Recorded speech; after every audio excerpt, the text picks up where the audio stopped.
Guadalupe Contreras y Angélica Rivera en 11 Noticias Matutino. Jueves 18 de diciembre de 2025. Exhorta a la presidenta Claudia Sheinbaum a la Organización de las Naciones Unidas intervenir para frenar la tensión entre Estados Unidos y Venezuela.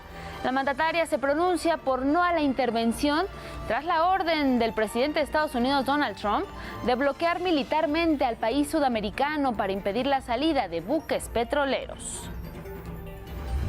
En tanto, el presidente de Venezuela, Nicolás Maduro, sostiene una llamada telefónica con el secretario general de la ONU, Antonio Guterres, para abordar la escalada de amenazas de Estados Unidos.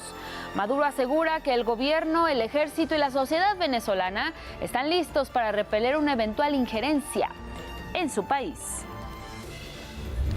Presenta el fundador de Wikileaks, Julian Assange, una denuncia en Suecia contra la Fundación Nobel por usar el Premio de la Paz como instrumento de guerra. Assange señala que María Corina Machado, a quien se le otorgó este galardón, promueve activamente la intervención militar de Estados Unidos en Venezuela. Designan a Estela Damián Peralta como nueva consejera jurídica de la presidencia, esto en sustitución de la nueva fiscal general de la República, Ernestina Godoy. Entrega la Secretaría de Movilidad del Estado de México 1,000 cascos certificados a conductores de motocicletas del municipio de Ecatepec. Con ello suman 1,600 cascos donados durante este año. Y en camino al Mundial 2026 aprueba el Consejo de la FIFA una contribución financiera histórica de $727 millones en premios. Esta cifra representa un aumento de casi 50% en comparación con la justa en Qatar 2022. Y de esta manera les damos la bienvenida a 11 Noticias Matutino en este jueves 18 de diciembre. Le tenemos la información más relevante nacional e internacional para que estén bien informadas e informados. Les recordamos que nos pueden seguir y escuchar a través de Radio Instituto Politécnico Nacional. Estamos en el 95.7 de FM. Si ya nos siguen, desde aquí les saludamos. Y también estamos disponibles en todas nuestras redes sociales. Las puede visualizar en la pantalla. Desde aquí se las recordamos. Estamos en TikTok, en Instagram, en X y sigan nuestra transmisión totalmente en vivo en Facebook y en YouTube. El código QR que aparece en la pantalla lo pueden escanear, les lleva directamente a nuestra página con más información y siempre recibimos con mucho gusto sus comentarios y sus opiniones y pueden utilizar el hashtag 11 Noticias. Vamos a arrancar con la información. Mire, la presidenta Claudia Sheinbaum urgió a la Organización de las Naciones Unidas, a la ONU, a intervenir para frenar la tensión entre Estados Unidos y Venezuela. La mandataria mexicana se pronunció además por no a la intervención. Esto luego de la orden del presidente de Estados Unidos, Donald Trump, de bloquear militarmente al país sudamericano para impedir la salida de buques petroleros. Y un llamado a Naciones Unidas que asuma su papel. No se le ha visto. Que asuma su papel para evitar cualquier derramamiento de sangre y que se busque siempre la solución pacífica de los conflictos. Y ante la falta de posicionamiento de la ONU y su secretario general Antonio Guterres, pues la presidenta Claudia Sheinbaum planteó que México puede fungir como un país mediador. Nosotros siempre podemos estar como un punto de negociación, de reunión, si así lo consideran las partes. O sea, las partes tendrían que proponernos y si no, pues buscar mediadores que permitan evitar cualquier conflicto en la región. La mandataria consideró indispensable garantizar la paz y la soberanía de los pueblos de América Latina y por ello refrendó la histórica posición de la diplomacia mexicana. Más allá de las opiniones sobre el régimen de Venezuela, sobre la presidencia de Maduro, más allá de eso, la posición de México siempre debe ser no a la intervención, no a la injerencia extranjera, solución pacífica de los conflictos y diálogo por la paz. El mundo entero debe velar porque no hay una intervención. Al mismo tiempo, la presidenta exhortó a la comunidad mexicana en Caracas, que se estima en alrededor de 500 personas, estar atenta a las recomendaciones de nuestra embajada.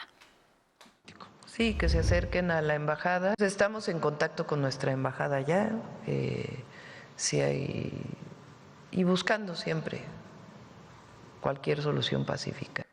Importante recordar que la Embajada de México en Venezuela tiene los siguientes números de atención. En oficina es el +58 212 991 9382 y para emergencias se tiene destinado el número telefónico, igualmente +58 412 252 4675. Se puede establecer también contacto a través del correo emvvenezuela@sre.gov.mx y también a través de las redes sociales en la cuenta oficial EMBAMEXVEN. Ahí la tiene usted en la pantalla, puede consultar las redes sociales, sino también las de 11 Noticias, y ahí le proporcionamos la información verificada.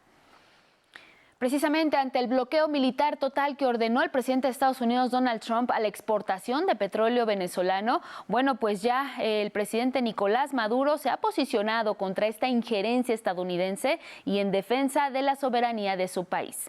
Este aumento en la tensión Caracas-Washington pues está causando reacciones internacionales, incluso al interior de Estados Unidos. Mi compañero Federico Campbell Peña nos actualiza.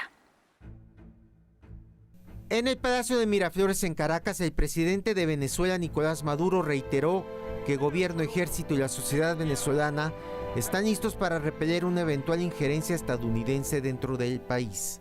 Se pretende en Venezuela un cambio de régimen para imponer un gobierno títere que no duraría ni 47 horas, que llegue a entregarle la Constitución, la soberanía y todas las riquezas y convierta a Venezuela en una colonia. Sencillamente eso no va a pasar. ¡Nunca! Maduro dijo que tuvo una conversación con el secretario general de la ONU, Antonio Guterres, a quien denunció los planes injerencistas del presidente estadounidense Donald Trump. Las Fuerzas Armadas venezolanas escoltan los barcos que zarpan desde puertos venezolanos luego de que Trump ordenó a sus navíos interceptarlos. Y ordena un supuesto bloqueo naval total para confiscar buques que transporten petróleo venezolano. Hecho este que comporta un vulgar acto de piratería. Ante este bloqueo naval, Rusia ha dicho que habrán consecuencias impredecibles. Estamos profundamente preocupados por las acciones de la Armada de los Estados Unidos. Las declaraciones generalmente beligerantes del Pentágono sugieren que, además de las acciones ilegales de hundir buques civiles sin juicio previo en el Caribe, también están planeando una operación terrestre. China, por su parte, rechazó toda forma de acoso militar de Estados Unidos contra Venezuela. Previamente, aviones de Estados Unidos realizaron maniobras militares en Puerto Rico, que hasta ahora se mantienen.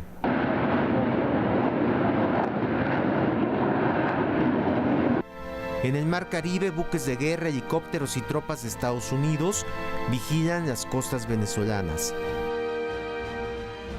Con la mayoría de votos republicanos, la Cámara de Representantes de Estados Unidos rechazó 2 resoluciones impulsadas por los demócratas para retirar al ejército estadounidense en el Caribe.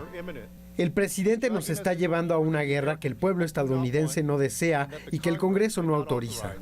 El líder de los demócratas en el Senado, Chuck Schumer, insistió nuevamente en que Trump no tiene la autoridad para llevar a cabo sus planes de usar la fuerza militar en el Caribe sin la autorización del Congreso. 11 Noticias, Federico Campbell Peña. Bueno, y sobre este mismo asunto, el portavoz del secretario general de la ONU, Farhan Haq, informó que Antonio Guterres llamó a todas las partes a cumplir con sus obligaciones en virtud de derecho internacional, incluida la Carta de las Naciones Unidas y otros marcos jurídicos para mantener la paz en la región. Además, pidió una reducción inmediata de la situación.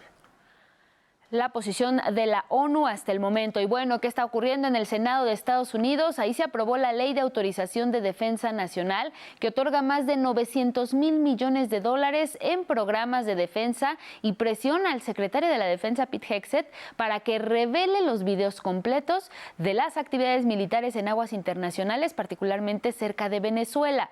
Y es que legisladores republicanos y demócratas acordaron retener una cuarta parte del presupuesto de viajes de Pete Hegseth hasta que proporcione los videos sin editar, incluyendo el del 2 de septiembre que fue cortado para su difusión. Y es que mire, ese video muestra el momento en el que la Armada atacó 2 veces una lancha en el Caribe, debido a que en un primer bombardeo no habían fallecido todos sus tripulantes, 11 en total. Pero sin importar las críticas nacionales e internacionales, bueno, pues ya este miércoles Estados Unidos bombardeó otra embarcación. ¿Cuál es la acusación? Bueno, sin pruebas, nuevamente, de que transportaba drogas en un sitio que no precisó. Esto ocurrió en el Océano Pacífico. Este ataque mató a los 4 tripulantes de ese navío. Con ello, pues en más de 20 bombardeos en el Pacífico y en el Caribe, las fuerzas estadounidenses han asesinado hasta ahora a 99 personas.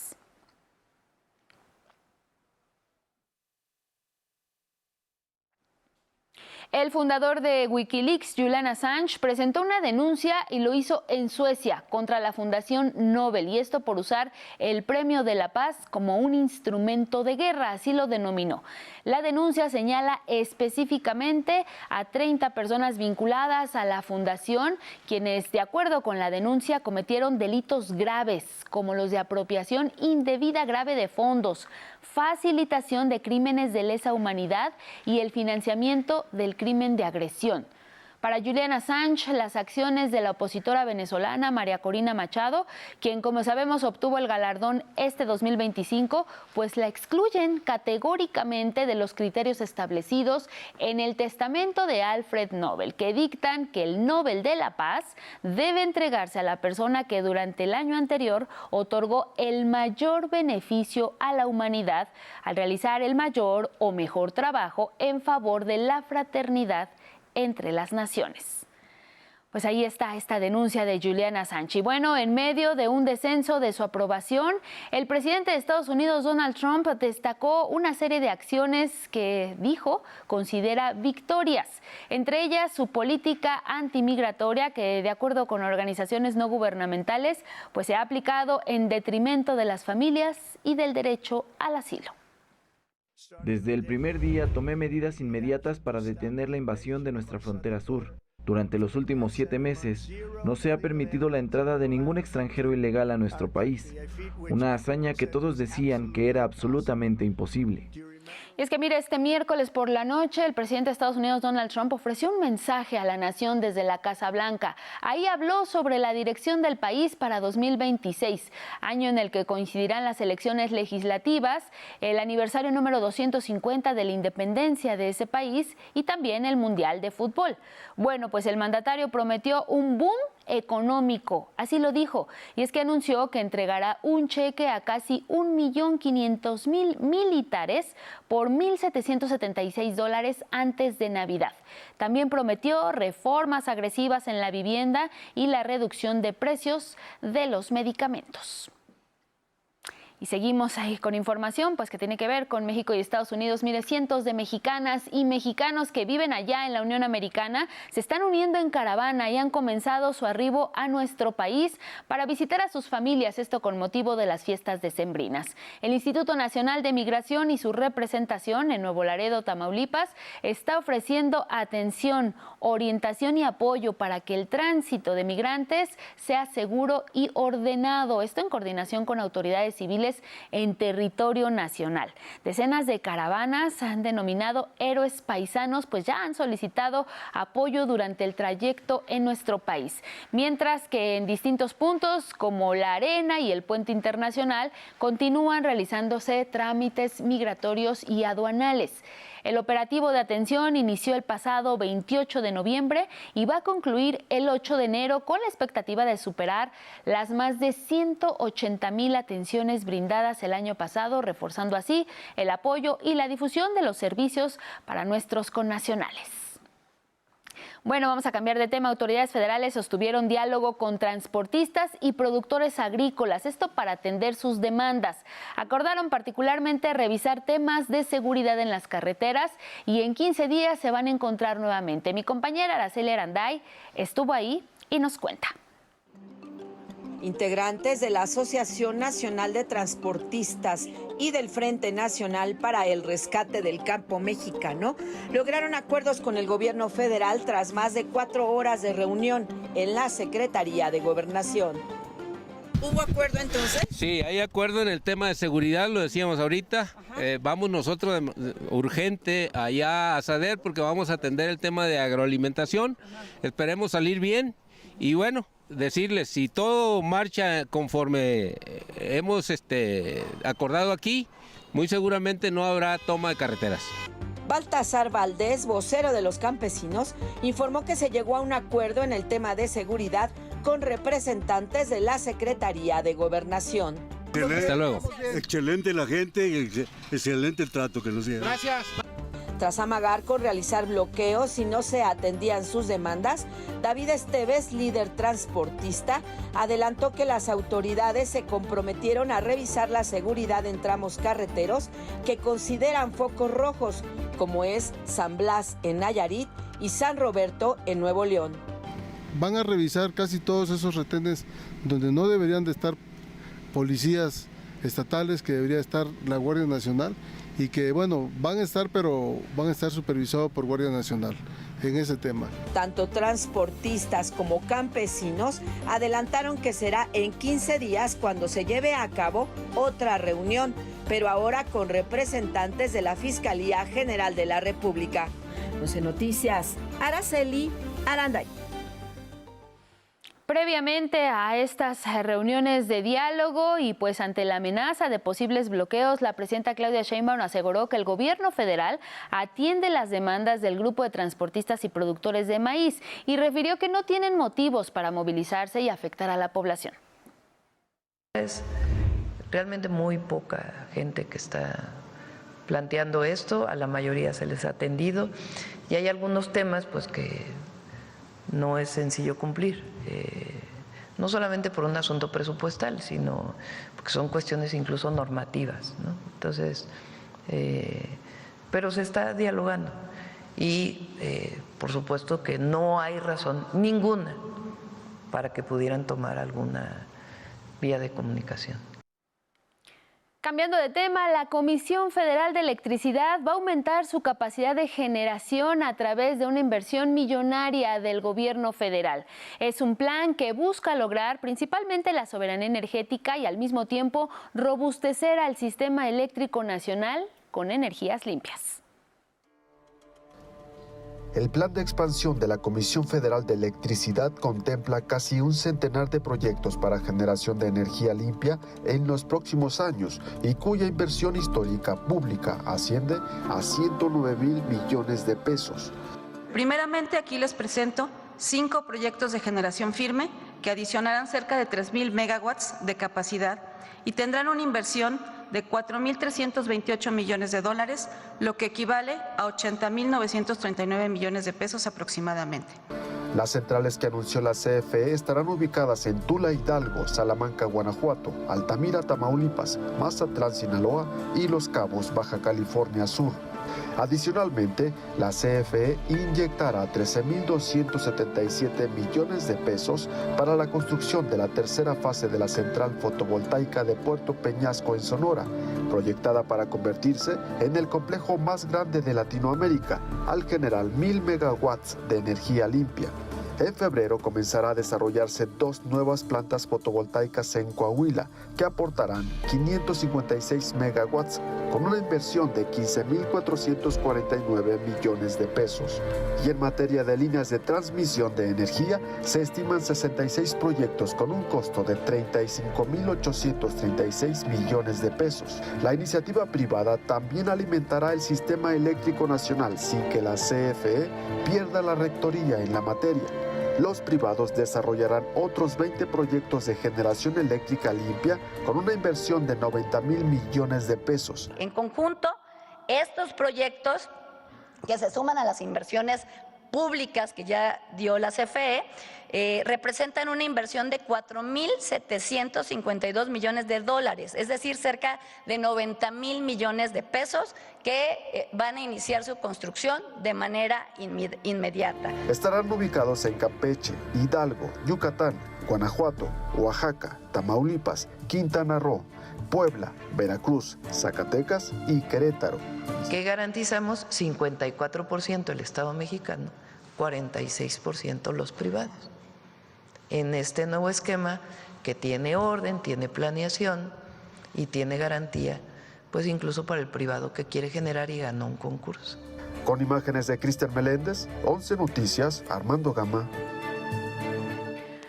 Bueno, mire, le invitamos a que prevea su salida si es que aún pues no lo hace de casa. Continúa cerrada la circulación, esto en República de Cuba, desde la calle de Allende hasta el eje central. Le hablamos de la zona centro de la Ciudad de México, la alcaldía es Cuauhtémoc. Tiene alternativas, puede utilizar José María Izazaga y también la calle de Tacuba.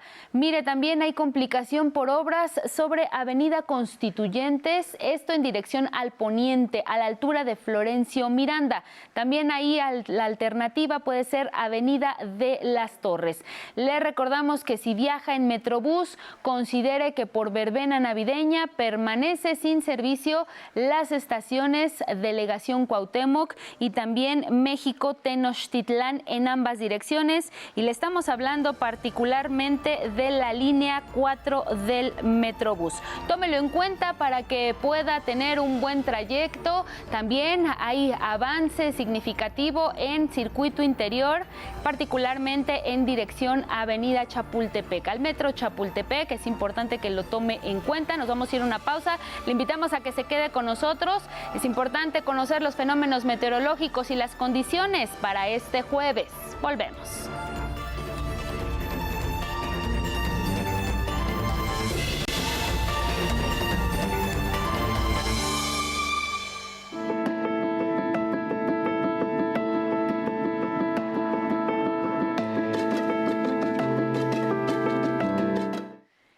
Con 30 de la mañana, seguimos en 11 Noticias, momento de conocer las condiciones meteorológicas para este jueves. Como bien lo adelantaba Ismael Marcelo, al menos en la Ciudad de México, pues sí hubo chubascos, hubo lluvia y descenso de temperatura. ¿Cómo estás, Ismael? Buenos días, bienvenido. Hola, ¿cómo estás, Angélica? Muy buenos días, amigos de Canal 11. Pues sí, este sistema, esta vaguada, pues logró inestabilizar la atmósfera y pues justamente produjo las precipitaciones del día de ayer. Pero bien, como también le anticipamos, esa ondulación de vientos, conocida en meteorología como vaguada polar, es la principal responsable de las bajas temperaturas que esta mañana también se registran no solamente en el Valle de México, sino en buena parte del territorio nacional. Incluso los termómetros caen por debajo de 0 grados en partes altas de Baja California, Sonora, Zacatecas, Coahuila, Nuevo León, San Luis Potosí, Estado de México, Tlaxcala y Puebla. Pero en sierras de Chihuahua y Durango, las mínimas oscilan entre -5 y -10 grados. En la Ciudad de México también resentimos los efectos de este sistema y pues bueno, Protección Civil activó la alerta amarilla en las demarcaciones Milpa Alta y Xochimilco por mínimas de 4 a 6 grados. Pero en Tlalpan se activó la alerta naranja por mínimas entre 1 y 3 grados Celsius. Así que abríguense muy bien antes de salir al trabajo o escuela. Y no olvides mantener tu esquema de vacunación actualizado. Durante la tarde nuevamente lloverá en Puebla, Oaxaca, Veracruz, Tabasco, Chiapas y en la península de Yucatán. Se acompañarán con descargas eléctricas y posible caída de granizo. Esta noche un nuevo frente frío se aproximará e ingresará sobre el noreste de la República Mexicana. Ayer hablábamos que esta es una de las principales afectaciones del fenómeno de la Niña en nuestro país. Pero ¿qué otras consecuencias tiene? Aquí se las presento. Tanto el niño como la niña pertenecen al mismo fenómeno climático conocido como el Niño Oscilación del Sur. El niño se refiere al calentamiento y la niña al enfriamiento del Océano Pacífico Ecuatorial. Los primeros en dar fe de las variaciones de la temperatura del mar fueron las civilizaciones antiguas que habitaron en la costa peruana. Sin embargo, fue hasta el siglo XX cuando los meteorólogos Gilbert Walker y Jacob Birknes lograron sentar las bases para la comprensión del fenómeno. Los efectos del Niño Oscilación del Sur cambian dependiendo de su fase. Incluso es capaz de modular la frecuencia e intensidad de algunos fenómenos como los ciclones tropicales. Durante el Niño, los ciclones suelen ser más intensos en la cuenca del Pacífico que en el Atlántico. Es el caso de los huracanes Otis en 2023 y Patricia en 2015. Este último registró vientos sostenidos de 325 km por hora, catalogándose como uno de los más intensos jamás registrados. En contraste, durante la Niña, los huracanes suelen ser más intensos y numerosos en el Atlántico que en el Pacífico. Así, la temporada de ciclones del 2020, que estuvo bajo los efectos de la Niña, pasó a la historia al convertirse en la más activa, al formarse 30 ciclones con nombre en el Océano Atlántico y únicamente 16 en el Pacífico. En México, los veranos bajo los efectos del Niño suelen ser secos y cálidos. Basta recordar el año 2024, ya clasificado por la Organización Meteorológica Mundial como el más cálido registrado y que en nuestro país causó al menos 3 olas de calor. Incluso se agotaron los ventiladores en los supermercados. Los inviernos con Niño, las lluvias se concentran sobre el norte de la República Mexicana. Durante la Niña, llueve mucho sobre los estados del centro y sur de nuestro país en verano, mientras que en invierno, los frentes fríos ingresan por el norte y noreste del territorio nacional, tal como ocurrirá con el Frente Frío 22 que entrará hoy al norte de México. 11 Noticias, Ismael Marcelo. Pues bien, esperemos que haya quedado un poquito más claro los efectos de estos fenómenos, tanto del niño y de la niña, y sus afectaciones en la República Mexicana. Angie, pues bueno, pues mañana hablaremos sobre qué nos espera para el 2026 respecto a esta oscilación. Ya tenemos los primeros pronósticos y todo parece indicar que hacia mitad de año regresa el niño. ¿Eso qué quiere decir? Que regresa el calor a buena parte del territorio nacional. Pues no nos adelantemos, Ismael Marcelo, a lo que nos explica es mañana, pero por lo pronto, comprendiendo estos fenómenos meteorológicos, la Niña pues se trata de enfriamiento y lluvia, y como Correcto. ya lo adelantabas ayer, eso es lo que explica en buena parte estas lluvias que estamos sintiendo en temporada invernal. Es correcto, es correcto. La Niña es básicamente la responsable, pues bueno, de que los frentes fríos ingresen a nuestro país, nuevamente repito, por el norte-noreste del territorio mexicano. Esto va a ocurrir hacia la noche nuevamente por el Frente Frío número 22, y que para el día de mañana pues estará pues extendiéndose sobre el noreste mexicano. Cuando los frentes fríos avanzan por el Golfo de México, muchas veces inestabilizan la atmósfera en el centro del país y provocan las lluvias como las del día de ayer. Ayer fue una vaguada. Aquí podemos ver incluso cómo todavía el centro y el oriente del territorio nacional continúan inestables, justamente por este paso de esta vaguada, que así le llamamos, esa ondulación de los vientos en altura, y que bueno, son capaces de generar estas bajas temperaturas y también las precipitaciones, que en algunos puntos incluso cayó granizo en el Estado de México. Esta vaguada polar, Ismael Marcelo, ¿tiene una duración? ¿Se va disipando o permanece? Al parecer se va a ir desplazando hacia el centro oriente del territorio nacional. Ya para los próximos días esperamos que deje de afectarnos. Sin embargo, esperamos también que lleguen otros frentes fríos. Entonces, bueno, hay que seguir preparados. Por eso decía, no hay que bajar la guardia. A pesar de que vemos cielos despejados, hay que mantenerse muy bien abrigados. Y muy importante, pues, comprender estos fenómenos meteorológicos. Gracias, Ismael, te vemos mañana. Con gusto, muy buenos días. Gracias Ismael. Marcelo, vámonos con temas legislativos. Mire, la reforma electoral va a ser analizada en el Senado de la República, pero también en la Cámara Baja. Legisladoras y legisladores aseguran que no se va a discutir de manera fast track. Axel Meneses nos informa. Parlamentos abiertos para analizar la reforma electoral y evitar el fast track son dos de las propuestas que legisladores consideran necesarias para que se logren los cambios constitucionales en materia electoral. La presidenta de la mesa directiva de la Cámara de Diputados, Kenia López Rabadán, aseguró que una vez que se presente la iniciativa, no se apruebe de manera apresurada. Hay una obligación ética de nuestra parte como Cámara de Diputados para abrir a un parlamento abierto. Hay una obligación ética de nuestra parte para escuchar a los expertos, a los partidos, a la academia, a las organizaciones no gubernamentales. Por su parte, el presidente de la Junta de Coordinación Política en la Cámara de Diputados, Ricardo Monreal, informó que aún no se sabe a qué Cámara llegará la iniciativa, pero prometió no se legislará al vapor. Pero en el caso de que la presidenta decidiera enviarla a la Cámara de Diputados, iniciaríamos reuniones amplias para poder deliberar sobre las materias que se van a plantear. Durante la primera sesión de la Comisión Permanente, la presidenta del Senado, Laura Itzel Castillo, afirmó que la reforma electoral es en favor de la democracia del país. Lo que les podemos decir es que la reforma electoral va y que después de la reforma judicial, esa es la reforma más importante a nivel de la reforma del Estado. Cabe recordar que hace una semana concluyeron las audiencias públicas que se llevaron a cabo en todo el país sobre la conformación de la reforma político-electoral. Durante dichas audiencias se escucharon voces y se debatió sobre temas como la reducción presupuestal a los partidos políticos, la desaparición de los institutos electorales locales, así como la de los legisladores plurinominales, entre otros temas. 11 Noticias, Axel Meneses.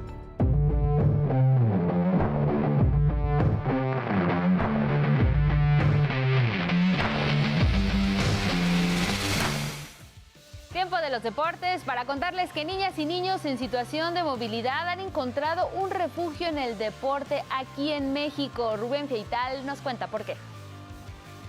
Sus vidas no son fáciles. Desde temprana edad han aprendido que deben luchar. Son niños en situación de movilidad. Algunos se encuentran en condición de refugiados provenientes de Venezuela, Honduras, Colombia y Cuba, entre otros países. En el fútbol y los pilares de la Ciudad de México encontraron un remanso de juego. Es que miré una cancha de fútbol y me animé a meterme y ya el profe me dijo que si quería estar en un torneo y yo le dije que sí. Y me metí y ya me trajo. De Honduras. ¿De Honduras? ¿De qué parte de Honduras? San Pedro Sula. ¿Y tu familia con quién vienes viajando? Vengo con mi mamá y mis hermanos y mi papá. ¿Cuántos hermanos tienes? Somos 5. ¿5 hermanos? ¿De qué edades? 6, 7, 9, 12 y 15. ¿Tú cuántos años tienes? 12.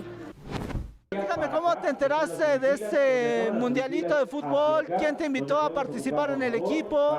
El profesor. ¿El profesor cuánto te dio? ¿Dónde lo conociste? Estábamos jugando y lo conseguimos jugando él. ¿De qué juegas? De delantero. El promotor deportivo y entrenador de fútbol Jorge Rivero, que labora en la colonia Vallejo, en la alcaldía Gustavo Amadero, se dio cuenta de la situación de estos niños y jóvenes, que muchas veces son invisibles para la sociedad. Yo llego a la cancha de fútbol en la colonia Vallejo, en la alcaldía Gustavo Amadero, empiezo a jugar en la cancha, se acerca 1, 2 o 3 niños, yo los veo temerosos porque pensado que iban a cobrar, no, les digo, vénganse, acérquense, vamos a jugar, pero me empiezo a dar cuenta, me percato de que hablaban diferente. Poco a poco, los niños y el entrenador empezaron a hacer clic. Rivero Vergara sabe que esta es una oportunidad para hacer que sus vidas sean diferentes y puedan seguir soñando.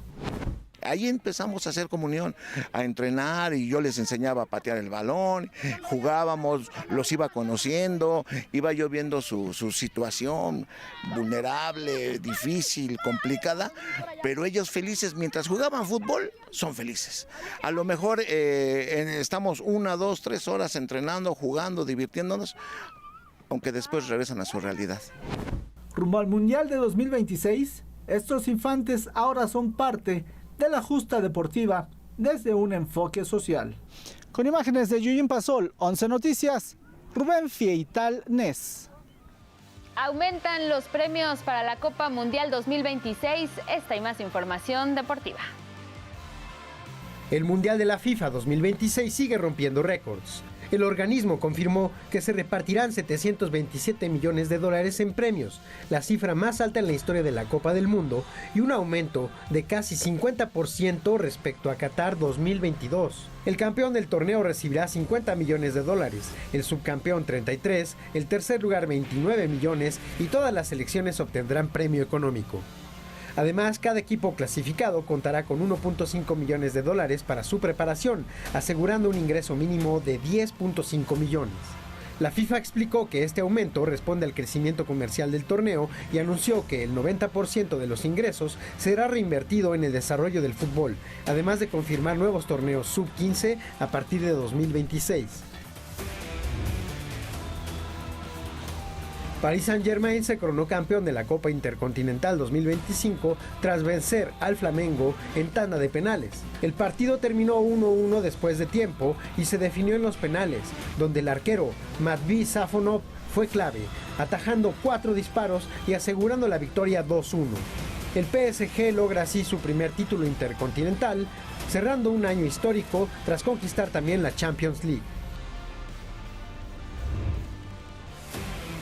El delantero mexicano Santiago Jiménez será sometido a una cirugía en el tobillo derecho luego de que no evolucionara favorablemente con el tratamiento conservador tras la lesión sufrida a finales de octubre. El jugador de AC Milán no ha tenido actividad en las últimas semanas. Junto al cuerpo médico, decidió pasar por el quirófano para solucionar el problema. Se estima un tiempo de recuperación.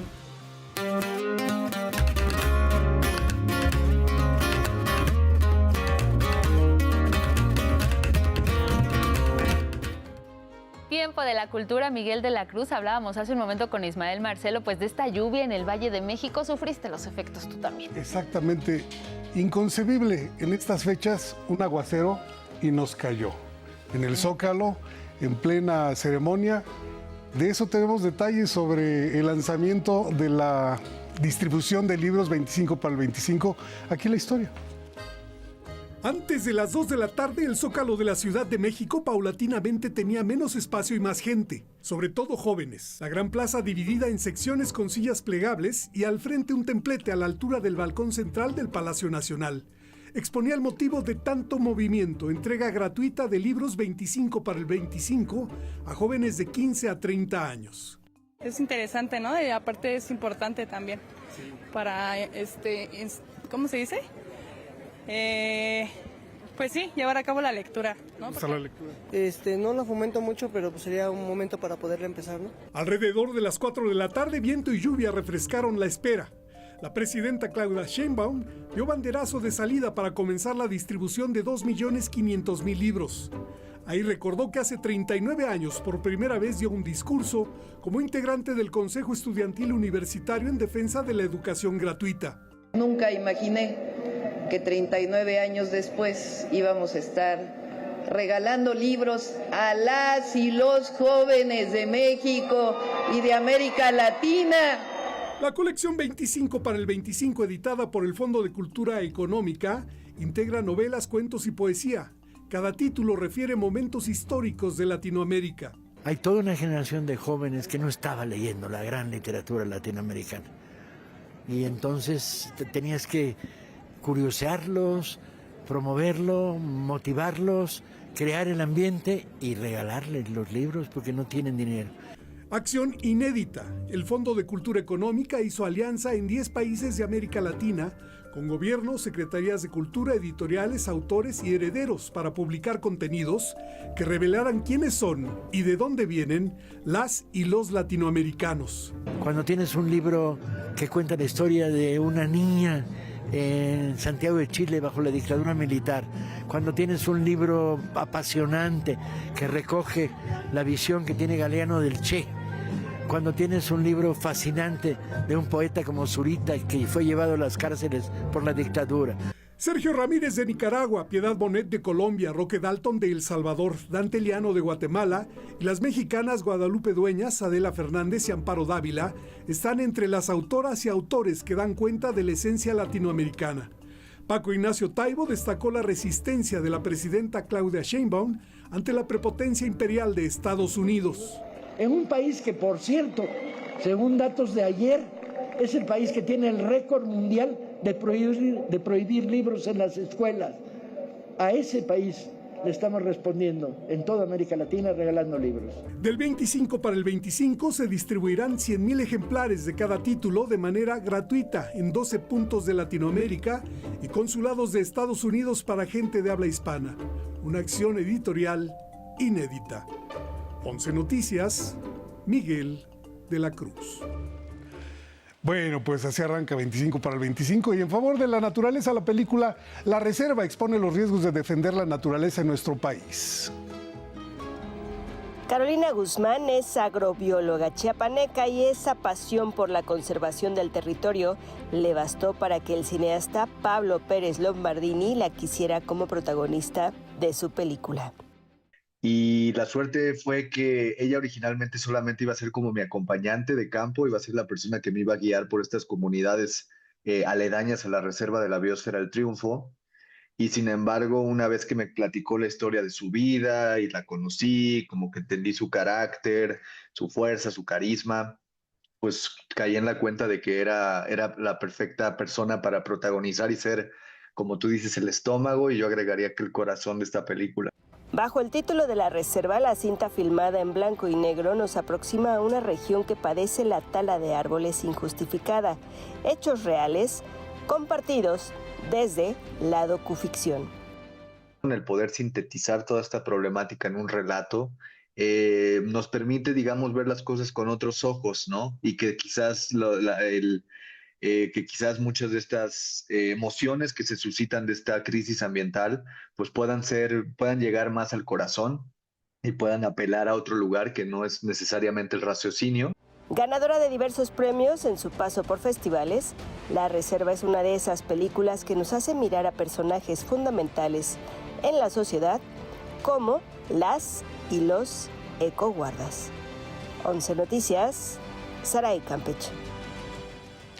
Bueno, y el Conservatorio Nacional de Música anuncia el concierto navideño 2025 a cargo de la Orquesta de Alientos hoy a las 17 horas en el Auditorio Silvestre Revueltas. El programa incluye la obertura Rienzi de Richard Wagner, la Serenata para Alientos Opus 7 de Richard Strauss y la Marcha Radetzky de Johann Strauss padre.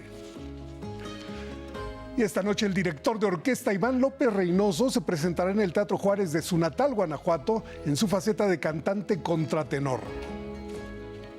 Pero a mí me gusta definirme como un director que canta y no un cantante que dirige. Es decir, lo mío es la dirección de orquesta, es mi faceta central y el canto será siempre un gran aliado y un gran acompañante.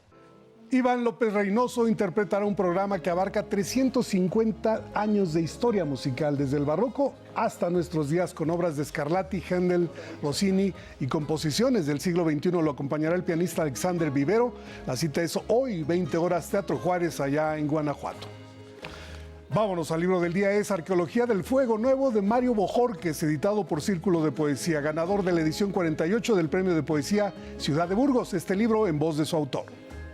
¿Y sobre qué va esta cosa del fuego nuevo? En una de las posibilidades del libro tiene que ver con la serpiente de fuego que usaba Huitzilopochtli para destruir a sus enemigos. Me gusta escribirlo y publicarlo porque se parece mucho a mi primer libro que se llama Pájaros Sueltos, como su nombre lo precisa, ¿no?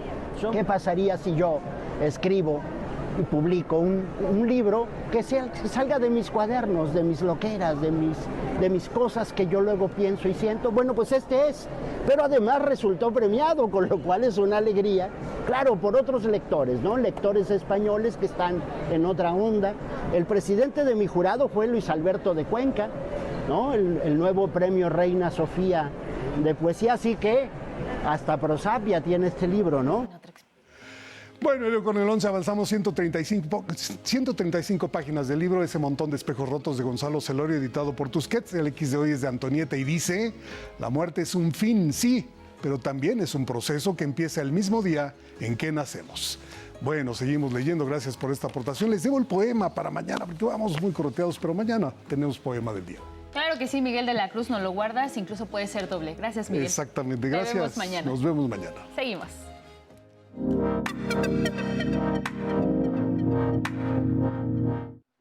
Y bueno, precisamente en este Día Internacional del Migrante, pues nos da gusto conversar con María Elena Valdivia para poder hablar sobre, pues, particularmente este día, pero lo que está ocurriendo en Estados Unidos con este, pues, recrudecimiento de las políticas migratorias allá contra nuestros hermanos migrantes de todas las nacionalidades, pero particularmente que afectan a las y los mexicanos. ¿Cómo estás, María Elena? Buenos días. Bienvenida. Hola, buenos días. Muchas gracias por la invitación. Estamos bien aquí resistiendo. Gracias, María Elena Valdivia, directora ejecutiva de la Alianza de Migrantes y Minorías. Pues particularmente hoy en un día que se conmemora pues los derechos de las personas migrantes, pues estas políticas que tiene que haber en todos los países, el derecho a la migración. María Elena Valdivia, una reflexión inicial en un día como hoy en donde se debe de recordar que es un derecho migrar y que también es un derecho de todas las personas a la movilidad en cualquier región del mundo. Sí, tienes razón, es un derecho humano migrar. Sin embargo, lo que hemos estado experimentando en décadas no necesariamente es una migración, es un desplazamiento forzado por la desestabilización que se ha ocasionado a nuestros países desde décadas. Entonces, sí, es migración porque somos forzados a desplazarnos. Entonces, si enmarcamos en ese punto, en realidad, creo que esto ya dejó de ser migración y más bien es una persecución hacia las comunidades vulnerables desde la raíz de nuestros países por la violencia, la inestabilidad y la falta de oportunidades. Y en los Estados Unidos es de nuevo una persecución cruel en contra de seres humanos que solamente migramos o nos vemos desplazados por las situaciones y venimos aquí a ser acosados de nuevo. Frente a este racismo, xenofobia, lo acabas de describir muy bien, incluso criminalización, ¿cómo exigir políticas migratorias, María Elena, pues que respeten los derechos humanos y que sean válidas pues a partir de todos estos acuerdos a nivel internacional? Es muy interesante que toques y agradezco precisamente los derechos internacionales, porque si vemos alrededor del mundo, no solamente en Estados Unidos y en Latinoamérica específico, creo que ya no tenemos ese derecho a existir plenamente. No hay derechos humanos que valga, nos los está dejando muy en claro, sobre todo la administración en la que estamos actualmente en los Estados Unidos. No tienen respeto hacia la vida, no tienen respeto hacia nadie. Como hay instituciones internacionales que han recopilado mediante investigaciones y quejas válidas de personas, sobre todo en su mayoría mexicanos, que han sido violentados en las formas más extremas que quizás nunca pudimos imaginarnos, ¿no?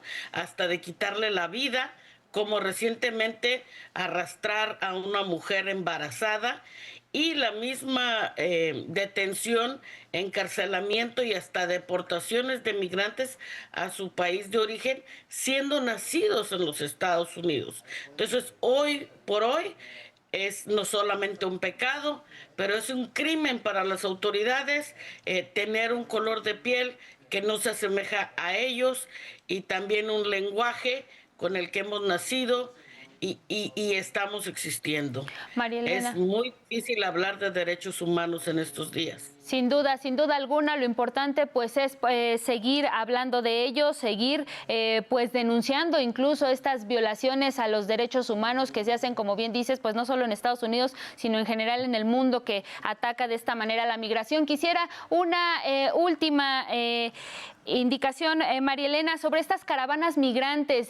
Algunas organizaciones como la que tú diriges pues están precisamente ayudando a nuestros hermanos migrantes a que puedan regresar durante esta temporada a visitar a sus familias. De forma muy breve, en medio minuto, ¿podríamos describirnos en qué consisten? Sí, mira, se organizan por medio de estados. Algunos estados de México ya tienen secretarías para el migrante, que debería ser bueno que todos los estados tuvieran. Entonces se organizan por entidades y empiezan a organizarse por medio de WhatsApp para poderse juntar, que ya están mañana saliendo, por ejemplo, no solamente de Zacatecas, también de Hidalgo. Es una forma muy segura, si me permites, porque ahorita nos están diciendo que hasta las personas que están regresando a México no están seguras. Muy bien, gracias María Elena, te agradecemos muchísimo esta conversación. Buenos días, nos vamos a una pausa y volvemos.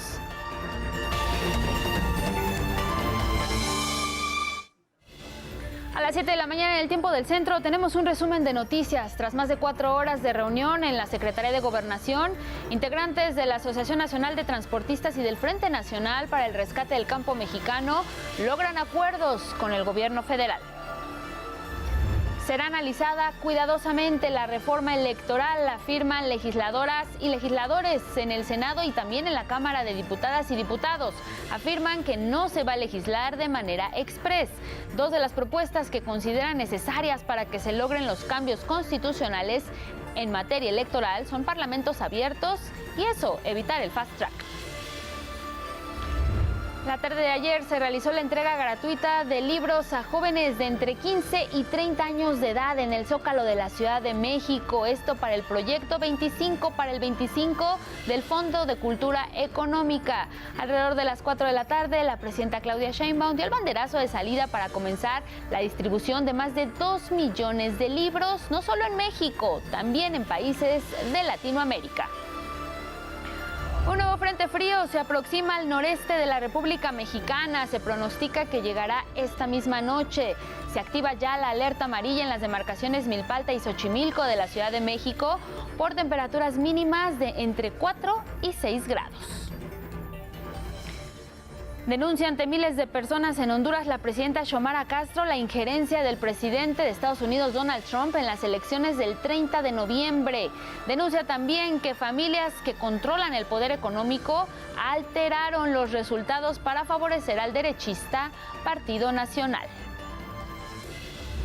Desaloja la policía de España en Barcelona a casi 200 personas migrantes que vivían en una antigua escuela abandonada en medio de la crisis de vivienda en el país y el inicio del duro invierno.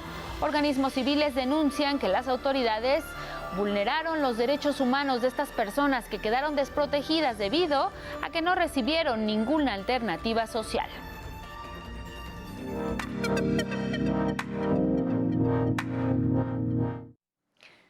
Y esta mañana nos enlazamos con William Serafino, politólogo y analista en geopolítica, para hablar sobre esto que está ocurriendo particularmente en Venezuela y este conflicto con Estados Unidos. ¿Cómo estás, William? Bienvenido de nuevo. Hola, muy buenos días. Muchas gracias por la invitación nuevamente. Pues estamos nuevamente conversando sobre esto que hablábamos la semana pasada, pues la situación se recrudece, las tensiones aumentan, particularmente pues Estados Unidos toma decisiones y efectúa actos que siguen afectando la soberanía pues en general de la región, pero particularmente de Venezuela. William, me gustaría iniciar pues con la postura de la ONU, esta denuncia que ya hace directamente el presidente Nicolás Maduro a la ONU, pues por estas agresiones abiertas y criminales contra pues Venezuela y particularmente pues con esta apropiación del petróleo.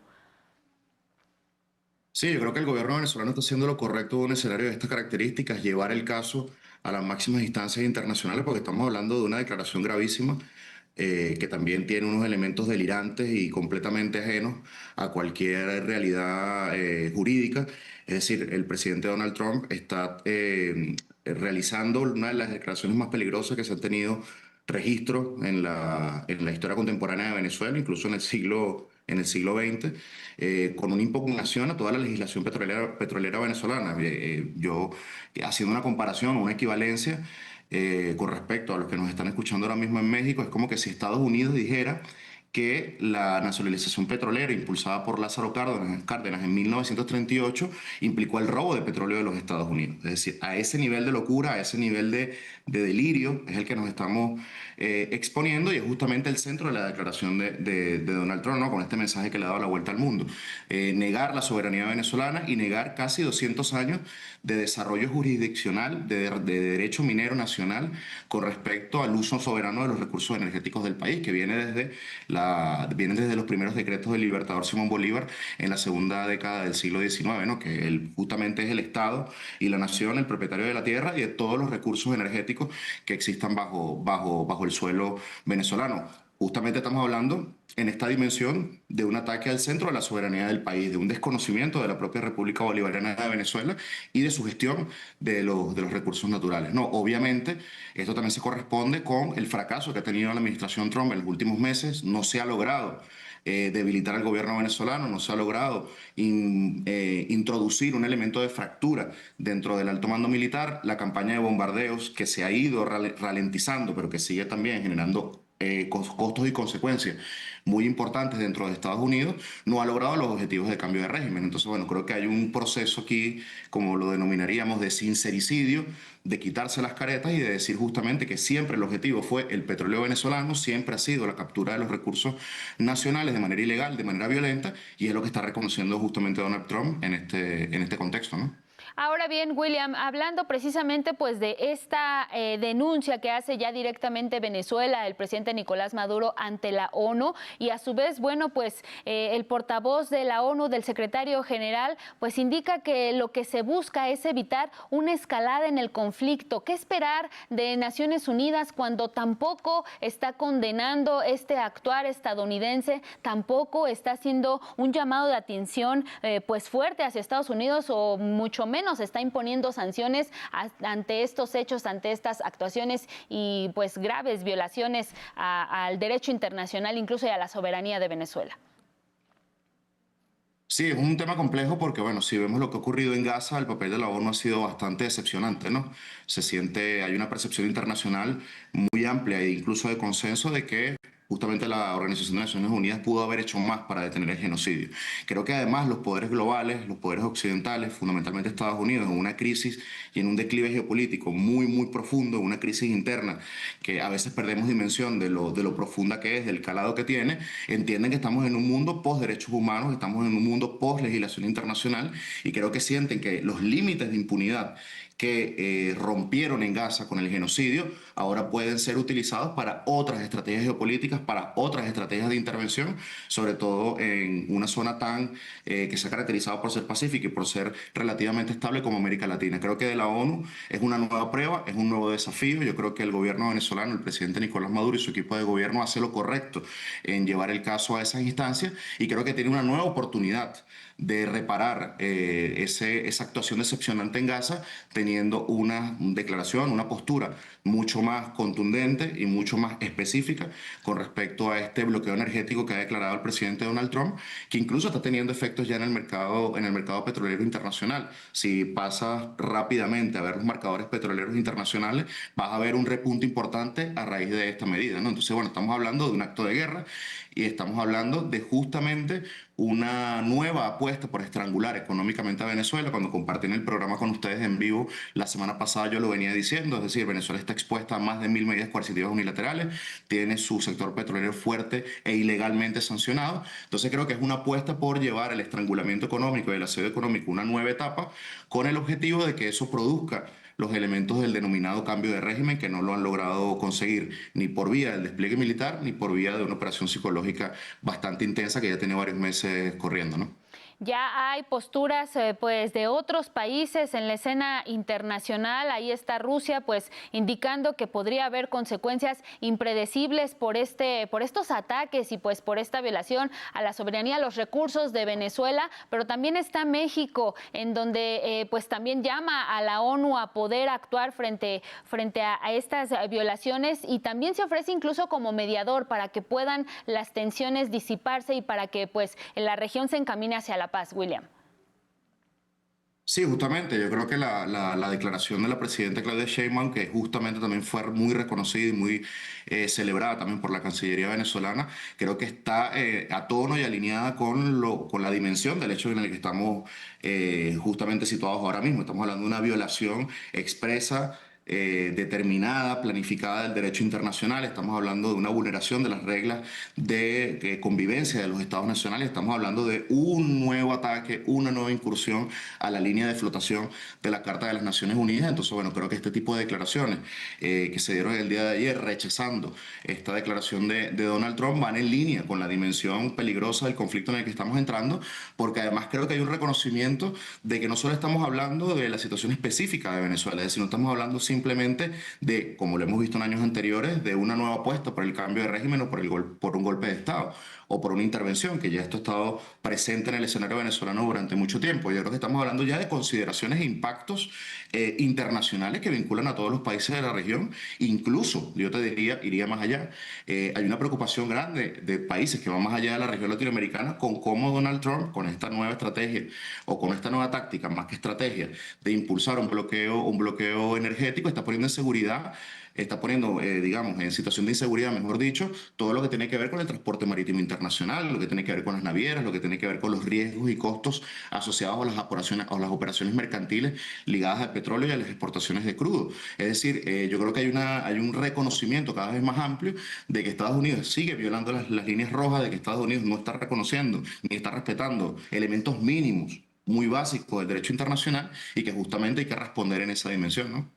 Ahora bien, William, finalmente al interior de Venezuela ya pues están estas demandas ante organismos internacionales como la ONU. También pues ya se ha dado a conocer que las Fuerzas Armadas estarán escoltando a estos buques petroleros pues en defensa precisamente de sus recursos. ¿Cómo se vive nuevamente esta situación en Venezuela? ¿Está alerta el país en general, la población?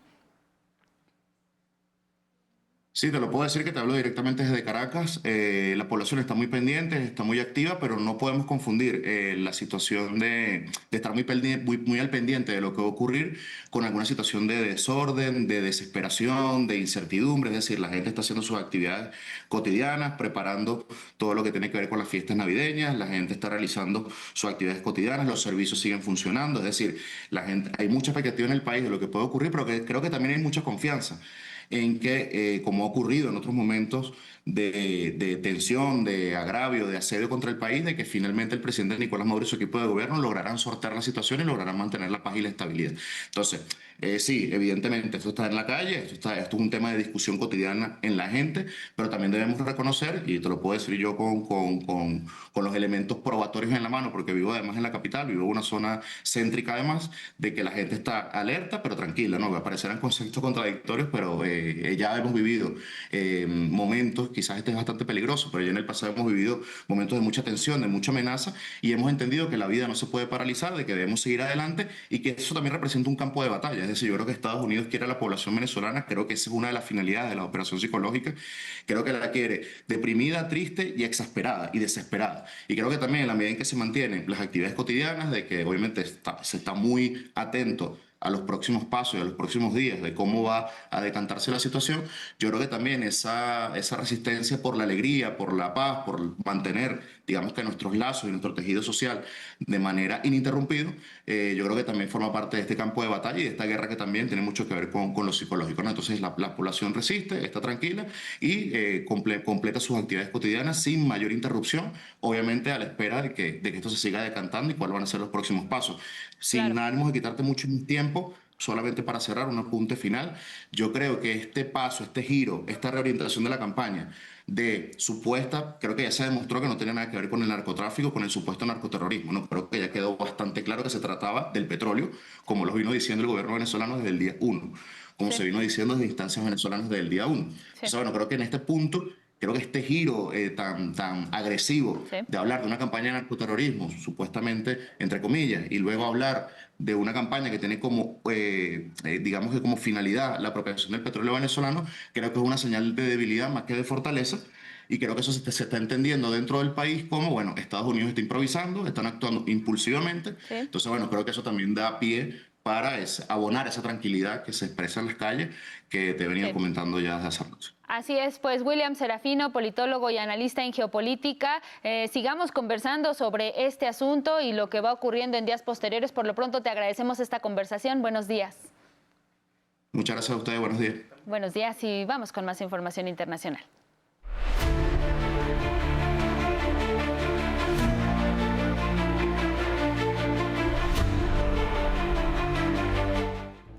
Y es que mire, Alejandro Encinas presentó este miércoles sus cartas credenciales como representante permanente de México ante la Organización de Estados Americanos, la OEA. Lo hizo al secretario general del organismo, Albert Ramdin. Durante la ceremonia realizada en Washington, D.C., destacó que impulsará la democracia y la paz, siempre bajo los principios de no intervención y autodeterminación de los pueblos, privilegiando el diálogo ante conflictos. Lo hago en nombre del Gobierno de México y de manera especial de la Presidenta de los Estados Unidos Mexicanos, la doctora Claudia Sheinbaum Pardo, quien me ha conferido la responsabilidad de encabezar la misión de mi país ante este órgano. Alejandro Encinas Rodríguez también refirió que México reconoce a la OEA como un espacio multilateral esencial para el diálogo respetuoso, la construcción de consensos y la cooperación solidaria entre los países de la región. Vamos a Honduras, porque ahí en la capital, en Tegucigalpa, ante miles de personas, la presidenta Xiomara Castro denunció la injerencia del presidente Donald Trump en las elecciones del pasado 30 de noviembre. Por medio de la descarada intervención extranjera del presidente Donald Trump y el fraude monumental del sistema TREP de transmisión de resultados, aliada con el crimen organizado, pretenden reinstalar el narcoestado para poder recuperar sus privilegios. La candidata presidencial del Partido Izquierdista Libre denunció que familias que controlan el poder económico alteraron los resultados para favorecer al derechista Partido Nacional y denunció que Donald Trump apoyó precisamente al candidato de la derecha, Nasri Asfura. Las 10 familias que dan las órdenes en ese Consejo Nacional Electoral, siguiendo los dictados y la injerencia extranjera. Aquí hay un pueblo digno, un pueblo que se mantiene de pie. Y vamos a España, a Barcelona, porque la policía desalojó a casi 200 personas migrantes, en su mayoría africanas, que vivían en una antigua escuela abandonada en medio de la crisis de vivienda en ese país y el inicio del duro invierno que se pronostica para la región. El desalojo, para el que había una orden judicial, comenzó a primera hora de la mañana y derivó en algunos momentos de tensión. La policía local informó que 15 personas fueron detenidas. Previo al desalojo, en el lugar vivían unas 400 personas migrantes. Organismos civiles han denunciado que las autoridades vulneraron los derechos humanos de estas personas que quedaron desprotegidas debido a que no recibieron ninguna alternativa social ni opción de residencia a largo plazo.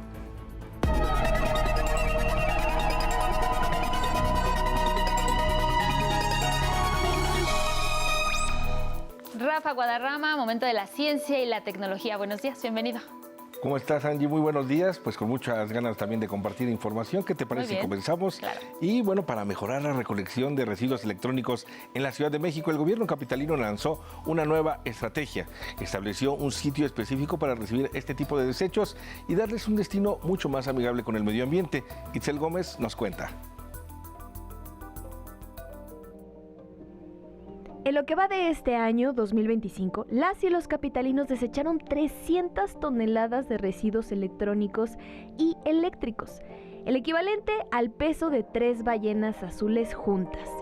Si los aparatos como electrodomésticos, pantallas, aspiradoras, pilas, baterías o similares llegan a vertederos o rellenos sanitarios, la salud humana y del entorno puede verse gravemente afectada por las sustancias tóxicas que desprenden.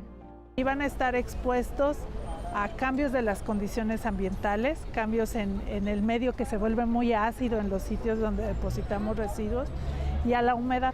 Y esto va a hacer que se empiecen a liberar estos elementos y que escurran con las lluvias o con el mismo líquido que sale de los otros residuos. Estos escurrimientos, a los que se les llama lixiviados, si están contaminados con esas cosas, van a llegar directamente a nuestros mantos freáticos, al agua subterránea, al suelo. Y al aire. Los dispositivos inteligentes contienen hasta más de 100 elementos químicos en un solo aparato, los cuales pueden ser reutilizados si se les da un buen tratamiento. Con este contexto fue inaugurada la primera estación fija en toda la capital del país del Reciclatrón, un programa gubernamental de economía circular que recibe residuos de este tipo. 3, 2, 1.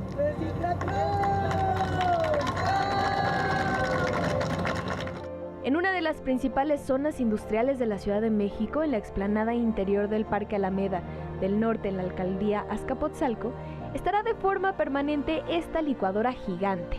Recibirá de lunes a viernes, de 9 a 3 de la tarde, desde pequeños hasta grandes aparatos eléctricos y de informática.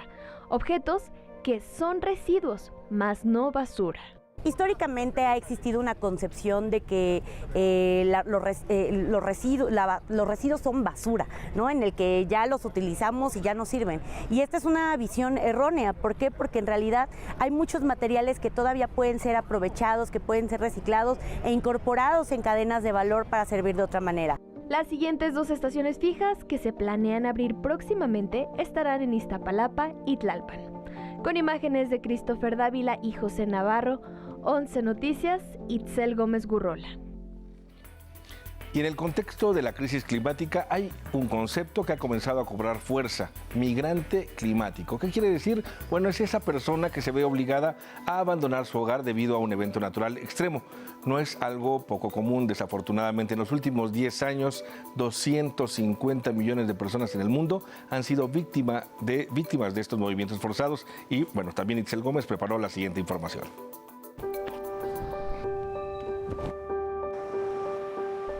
Ella es Masini Matolu, odontóloga. El pastor Manipua Pua Folau habla de la vida espiritual y Kitai Haluap fue la primera conductora de montacargas de su país. Los 3 abandonaron el lugar que les vio crecer, Tuvalu, esa remota nación insular rodeada por el Pacífico entre Australia y Hawái y que está en proceso de inundarse por efecto del cambio climático. Ellos ahora realizan sus labores en Australia, a más de 4.000 kilómetros de casa. Son los primeros migrantes climáticos en mudarse a esta nación de Oceanía. Hace 2 años solicitaron un visado especial, al igual que 11.000 tuvaluanos. En este tipo de entorno estaba muy emocionada de ir ahí para ayudar a la gente, servir, aliviar el sufrimiento, sí, y el dolor. Un dolor que no solo es físico. Para las personas que migran a Australia, no solo se trata de su bienestar físico y económico, sino que también necesitan orientación espiritual. El drama que vive no solo implica mudarse de casa. La comunidad científica ha advertido incluso y sigue advirtiendo que Tuvalu quedará bajo el agua con el aumento del nivel del mar. La NASA dice que de continuar la tendencia de emisiones de gases contaminantes, para 2050 las mareas diarias sumergirán la mitad del archipiélago, donde vive 60% de los residentes de Tuvalu. Hoy los isleños solo se aferran a una franja de tierra de 20 metros de ancho y se preparan a echar raíces lejos de su hogar. 11 Noticias, Itzel Gómez Gurrola. Pasemos a asuntos de tecnología. Esta es una innovación de una universidad de Corea del Sur y se diseñó para recorrer los tubos de lava de la Luna. Esos tubos que en unos años podrían servir de refugio para quienes deban habitar por periodos largos nuestro satélite natural. La innovación más importante se encuentra en las ruedas, cuyo diseño plegable y en forma de tejido ayuda a amortiguar los golpes y permite abrirse paso en un suelo sumamente irregular. En teoría puede resistir sin deformarse la caída desde 100 metros de altura. Se estima que en la Luna hay 300 túneles de lava y este avance se publicó en la revista Science Robotics. Y en esta temporada decembrina es importante también recordar que a la gente, por favor, no compren y no regalen animales silvestres.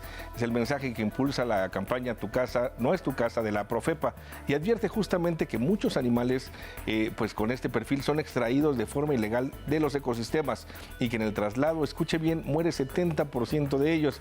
Así que ya sabe, por favor, evite este tipo de regalos.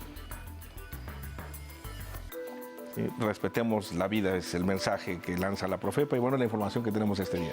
Y Rafa, no solo los animales silvestres, sino en general, pues recordar que mascotas no se deben de vender ni comprar. En la medida de lo posible, pues más bien fomentar la adopción. Es correcto, y creo que también es importante destacar lo que se ha avanzado en términos legales en el país de reconocer a los animales como seres sintientes. Y en ese sentido que son seres vivos que requieren un trato digno, justo, es decir, que pueden, un maltrato implica sufrimiento y por supuesto tienen que ser, las familias tienen que revisar muy bien si tienen el espacio, el tiempo justamente en sus vidas para poder pues hacerse responsable, en este caso a lo mejor de un perro o de un gatito, que son como los animales que son los domésticos tradicionales, ¿no? Asumir esa responsabilidad y en el caso de estas especies silvestres, pues evitarlas totalmente porque en efecto están afectando el ecosistema, Rafa, en caso de sustraerlas de donde son. Y, sí, ¿no? Claro, y nuestros ecosistemas son realmente vulnerables, prácticamente las especies que sean o que normalmente se utilizan para este tipo de regalos, que serían los que le llaman los citácidos, es decir, los loros, las guacamayas, son aves extremadamente pues en riesgo de extinción. Son poblaciones muy pequeñas las que ya subsisten en zonas en las zonas naturales y de hecho, por ejemplo, aquí en la Ciudad de México hay algunas pequeñas colonias de citácidos que han sido liberados accidentalmente del ambiente. Y bueno, son consecuencias justamente de estos malos manejos que hacen las familias. Tomar en cuenta, Rafa, y otro recordatorio muy importante, desechar correctamente los residuos electrónicos, sus componentes, pues pueden causar también pues muchas afectaciones al medio ambiente. Al ambiente y a la salud. Recordemos que los desechos electrónicos están asociados a metales pesados que de permanecer en el ambiente se vuelven justamente persistentes, son contaminantes que duran mucho tiempo en el agua, por ejemplo, y esto al ser ingerido o al llegar a las plantas o algún insumo que a lo mejor las personas podamos consumir, esto nos puede generar algún tipo de enfermedades, desde problemas neuronales, problemas también, están asociados a problemas de cáncer, malformaciones congénitas, es decir, sí es un problema delicado y sí es importante lo que se está haciendo en el país en general para tratar de repensar los residuos, es decir, todas estas legislaciones, todas estas acciones, estamos hablando que entre 70 y 80% de los residuos en el país no tienen una disposición final formal, es decir, terminan en muchos de los casos en tiraderos a cielo abierto o que no tienen las condiciones necesarias para contener este tipo de residuos y lo más importante, si podemos reutilizar algunos de esos materiales, hagámoslo. O sea, que la industria, que los gobiernos actúen y por supuesto que también las personas colaboremos. Sí, repensar nuestro consumo y también acercarnos a una forma de desechar pues lo que ya no vamos utilizando de manera responsable. Ya están estos puntos de los cuales nos hablabas, Rafa, y definitivamente pues todo el año, particularmente aquí en la Ciudad de México, hay una campaña permanente para poder desechar correctamente estos residuos. Es correcto, que las personas se enteren ahí en la página de la SEDEMA, generalmente es la que tiene estas campañas del reciclatrón. Perfecto, pues Rafa Guadarrama, muchas gracias. Siempre un gusto. Nos vemos pronto. Gracias Rafa Guadarrama. Y mire, vámonos con información que tiene que ver con el campo, porque a pesar de los pesimistas y los retos de la sequía, el Producto Interno Bruto Agroalimentario de México creció 3.1% real este año. Así lo resaltó el secretario de Agricultura, Julio Verdeguer. Pese a unos efectos de la sequía que no fueron menores, particularmente en el noroeste de México este año, el PIB agropecuario, el Producto Interno Bruto Agropecuario, no es dato de nosotros, es del INEGI, creció 3.1% real en lo que va del año comparado con el año anterior. Creció 3.1% real comparado con el año anterior. Durante la presentación del Panorama Agroalimentario 2025, la SADER igualmente indicó que México es superavitario por 10º año consecutivo, es decir, que exporta más productos de los que importa. Traemos una balanza superavitaria de 3.668 millones de dólares a octubre. Lina dijo 10 años, a mí me dan el dato que son 11 años en que estamos superavitarios. Expuso también que México produjo un total de 289.8 millones de toneladas de alimentos con un valor de 1.591.000 millones de pesos, una labor que realizan 61.1 millones de mexicanas y mexicanos, de los cuales 811.000 precisamente son mujeres. Bueno, cambiamos de información. Mire, la presidenta Claudia Sheinbaum designó a Estela Damián Peralta como nueva consejera jurídica de la presidencia. Esto en sustitución de Ernestina Godoy, quien, como sabemos, pues actualmente es la nueva fiscal general de la República. A través de redes sociales, Estela Damián agradeció la confianza de la presidenta Claudia Sheinbaum y destacó que asume el cargo de la consejería jurídica con responsabilidad para trabajar, cumplir la ley y servir al pueblo. Estela Damián es licenciada en Derecho por la Universidad Autónoma de Guerrero y maestra en Educación. Su formación como abogada y su trayectoria en el servicio público se han caracterizado por un enfoque integral del derecho, con especialización en derecho parlamentario, fiscal, administrativo, derechos humanos, derecho electoral y protección de los derechos de niñas, niños y adolescentes. Ha participado en foros y seminarios especializados en reformas fiscales, políticas de drogas, fiscalización, transparencia y rendición de cuentas y políticas públicas, entre otros. Se ha desempeñado también como secretaria particular de la entonces jefa de gobierno en la Ciudad de México, Claudia Sheinbaum. Fue directora del Sistema para el Desarrollo Integral de la Familia de la Ciudad de México y secretaria ejecutiva del Sistema de Protección Integral de Niñas, Niños y Adolescentes, el CIPINA. Hasta ayer, Estela Damián se desempeñó como subsecretaria de Prevención de las Violencias de la Secretaría de Seguridad y Protección Ciudadana, donde estuvo a cargo de la estrategia de atención a las causas de la violencia. La Fiscalía General de Michoacán informó que identificó los rostros de las 3 personas que operaron el dron que el pasado 6 de diciembre provocó la explosión de la camioneta en Coyoaguana y que dejó como saldo la muerte de 6 personas. El fiscal Carlos Torres detalló que los principales sospechosos de ese acto son integrantes del cártel Jalisco Nueva Generación. De acuerdo con las investigaciones, refirió, la agresión estuvo dirigida a una institución de seguridad pública y no a la población en general. Hay que destacar que apenas el lunes 15 de diciembre se informó que tras un operativo del Ejército fueron detenidas en Colima 6 personas que estarían vinculadas a estos actos. Bueno, el gobierno de México informó que se mantiene en 10 el número de personas fallecidas, esta tras el desplome de un avión que ocurrió en Toluca, en el Estado de México.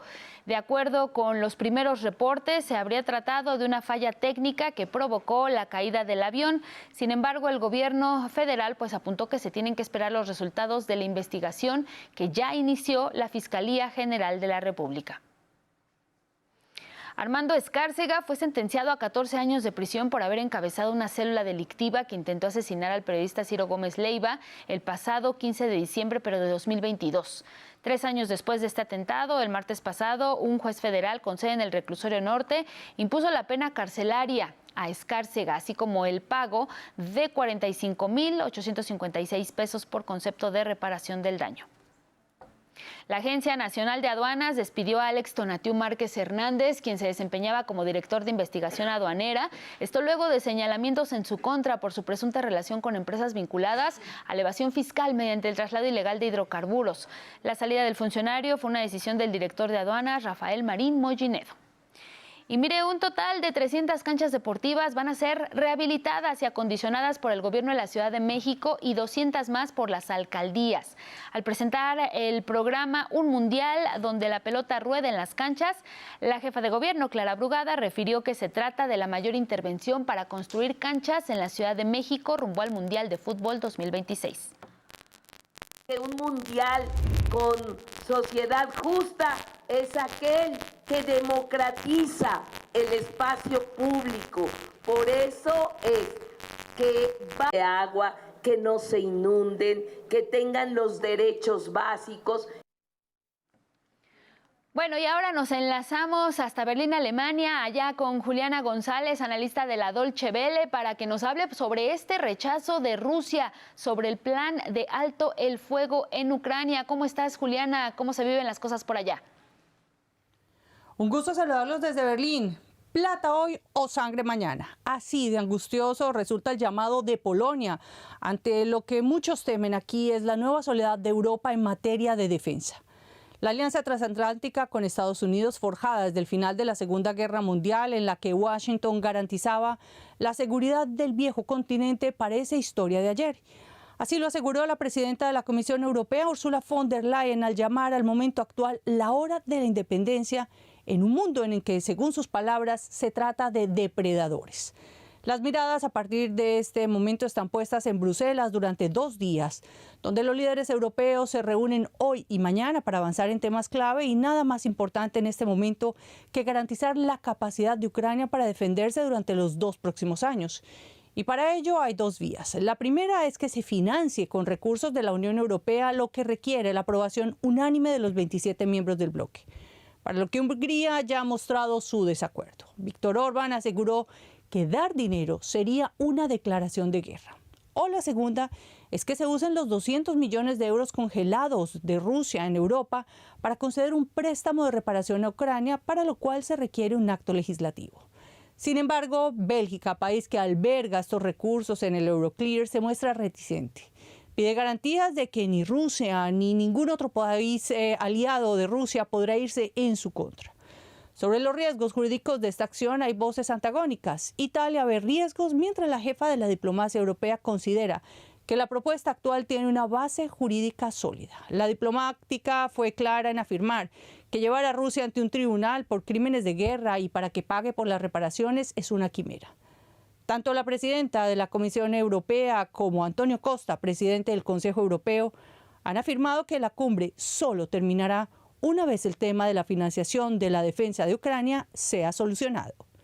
Y con esta información yo me despido de todos ustedes desde los estudios de DW en Berlín y hasta la próxima. Seguimos pendiente con esta situación allá en Europa. Gracias, Juliana González. Y mire, vámonos con otra información, porque la presidenta Claudia Sheinbaum aseguró que el gobierno federal atiende las demandas del grupo de transportistas y productores de maíz y refirió que no tiene ningún motivo para movilizarse y afectar a la población.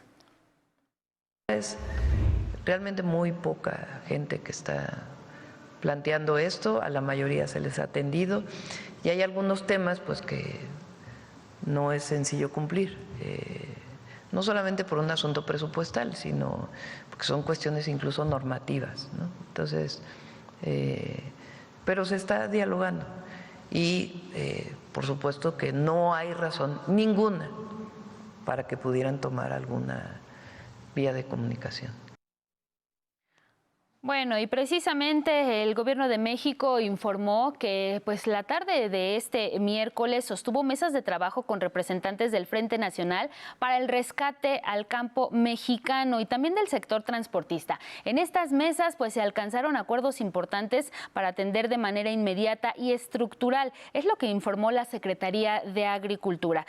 Atender principalmente pues estas necesidades de productores y productores agrícolas, así como para reforzar la seguridad en carreteras federales y estatales. Sabemos que son unas mesas que se adhieron particularmente en la Secretaría de Gobernación, pero que están coordinadas tanto por la Segov como por la Secretaría de Economía y también la Secretaría de Agricultura, la Secretaría de Hacienda, incluso también la Secretaría de Seguridad y Protección Ciudadana, así como la Guardia Nacional. Todas estas dependencias pues han afirmado que se está reforzando esta seguridad que están exigiendo pues el sector transportista y pues también es fundamental para el diálogo permanente esta coordinación entre instituciones para poder garantizar tanto la gobernabilidad como la seguridad, así como el bienestar del campo mexicano, también el libre tránsito y la seguridad de quienes transitan por las diferentes vías de comunicación en todo nuestro país. Es una reunión en donde pues estuvo presidida también por el secretario de Agricultura y por supuesto por el secretario de Gobernación, César Yáñez. Como resultado de estas mesas de trabajo, lo que informa también la Secretaría de Agricultura, pues es que se han acordado ciertas acciones para también fortalecer el sector agroalimentario. Ahí lo que destacan pues es que se van a recibir el próximo 18 de diciembre, es decir, este día es lo que informan, para discutir propuestas, particularmente lo que tiene que ver con el campo mexicano. Mire, es la pignoración del frijol, del maíz, del sorgo, del trigo, de la cebada y de la soya. La inclusión también de productores y productoras a los trabajos del Sistema Mexicano de Ordenamiento del Mercado y la comercialización del maíz. También el establecimiento de una ruta institucional para el análisis de los temas relacionados con el tratado entre México, Estados Unidos y Canadá, particularmente del TEMEC, esto conforme a sus mecanismos formales y bajo la conducción de la Secretaría de Economía. También lo que tiene que ver con la atención prioritaria a los centros de acopio y el abasto alimentario. Son parte de los acuerdos que se están estableciendo entre el gobierno federal y el campo mexicano, los principales representantes. Y ahora nos vamos hasta Palacio Nacional a la conferencia matutina. Regresamos al estudio y tenemos un resumen de noticias. Informa el portavoz del secretario general de la ONU, Farhan Haq, que Antonio Guterres pide a Estados Unidos y a Venezuela cumplir con sus obligaciones en virtud del derecho internacional para mantener la paz. También pide una reducción inmediata de las tensiones entre ambas naciones. Avanza el programa México te abraza. Las autoridades dan a conocer que se han realizado hasta ahora 145.537 repatriaciones. En servicio, 9 centros de atención para recibir a personas repatriadas y se han brindado más de 846,000 servicios de alimentación, seguro médico, entre otros.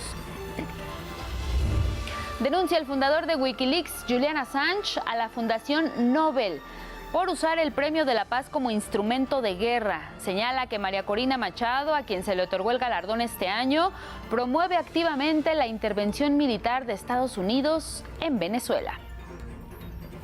Presenta Alejandro Encinas sus cartas credenciales como representante permanente de México ante la Organización de los Estados Americanos, la OEA. Asegura que impulsará la democracia, la paz y el diálogo ante conflictos. Denuncia la presidenta de Honduras, Xiomara Castro, una alteración de los resultados electorales del pasado 30 de noviembre y condena la injerencia del presidente de Estados Unidos, Donald Trump, a quien apoya al opositor Nasri Asfura. En camino al Mundial 2026, aprueba el Consejo de la FIFA una contribución financiera histórica de $727 millones en premios. Esta cifra representa un aumento de casi el 50% en comparación con la justa de Qatar 2022. Así llegamos al final de este espacio informativo. Agradecemos a quienes nos siguieron a través de Radio IPN, a través de las redes sociales. Que tenga un excelente jueves. Lo invitamos a seguir en la señal del 11. Buenos días.